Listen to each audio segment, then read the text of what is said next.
College చూస్ చేసుకోముందు అది best college అయినా local colleges చూస్ చేసుకోండి. అది ఎంత ది బెస్ట్ కాలేజ్ అయినా దూరంలో ఉంటే వద్దే వద్దు. అక్కడ మాట్లాడే హార్ష్ మాటలకి, ఉన్న ఎన్విరాన్మెంట్కి, ఫుడ్కి మనం అస్సలు అడ్జస్ట్ కాలేం.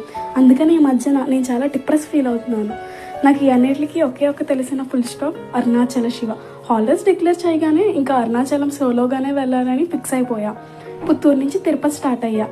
అప్పటికే చీకటి అయిపోయింది అనుకోండి. ఇంకా తిరుపతి నుంచి అరుణాచలం.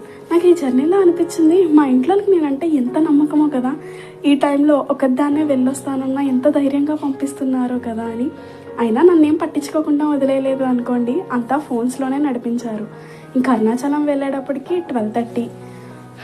అక్కడ మనకి లాంగ్వేజ్ కూడా తెలియదు. అయినా ప్రతి ఒక్కరికి ఆంధ్రాకి తెలిసింది శివ సన్నిధి. వెళ్ళి అక్కడ ఫ్రెష్ అయిపోయి ఇంకా 2:30కే మొత్తం గిరి ప్రదక్షిణ స్టార్ట్ చేసాం. మిడ్ నైట్ చూసారా ఎంతమంది జనము. ఈ గిరి ప్రదక్షిణలో చిన్నపిల్లలు, ముసలి వాళ్ళు, ఫారినర్స్ అందరూ కలిసి తిరుగుతున్నారు. శివభక్తి, సనాతన ధర్మం అంటే అంత గొప్పగా ఉంటుంది.